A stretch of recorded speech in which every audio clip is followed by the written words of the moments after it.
Good afternoon, Dr. Naik. My name is Izzy Westbury. I'm the secretary here at the Oxford Union. I have a very short question to ask. You talk about the hijab being something that serves to protect a woman.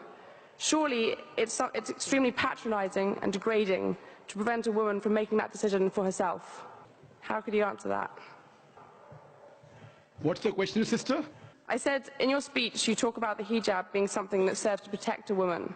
But how is it not extremely patronising and degrading in not allowing the woman to make that decision herself? Sister posed a very good question, that when I say that hijab is required for a woman, isn't it not degrading for the woman to patronize it? Isn't it degrading? If you read the Quran and Islam has prescribed hijab. That means the woman should be covered. The only part that can be seen are the face and the hands up to the wrist. This is for the modesty. And it is not only mentioned in the Quran, it is also mentioned in the Bible. If you read the Bible in the 1 Timothy, chapter number 2, verse number 9, it says that women should be dressed up with shamefacedness. They should be dressed up with sobriety and should not wear braided hair or gold or pearls. It's further mentioned in the 1 Corinthians, chapter number 11, verse number 5 to 6. The woman that does not cover her head, then she dishonors her head. Her head should be shaved off. Anyway, I don't agree with this. I'm just quoting you from the Bible. Same way, if you go to the Vedas, it says that the woman should cover the head. So all the religious scriptures, they talk about the woman covering their head. It is for modesty.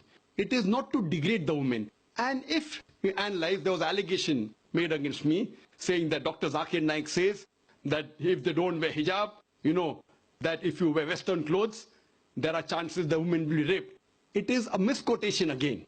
What I said, that if women wear revealing clothes, they have more chances of being raped. What I was doing, the same newspaper, Sunday Times, which spoke against me 1 year before, on the March of 9th, 2009, Sunday Times carried an article.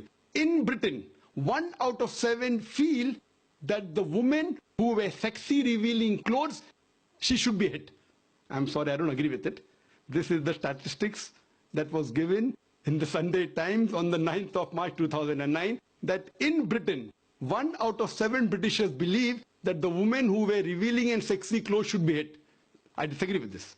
Furthermore, one more article came in 2005 in the same newspaper, Sunday Times. It said that 26% of the Britishers, they feel that wearing revealing clothes is partially or totally responsible for the rape.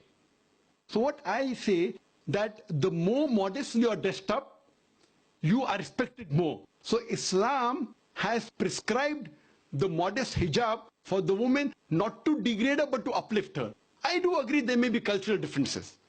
Islam cannot force anyone to adopt it. There are cultural differences. For example, I'll give you an example. That some societies, what they feel, that even looking at a woman is immodest. Some societies feel looking is no problem, but touching a woman is immodest. Some of the societies feel shaking hand is no problem.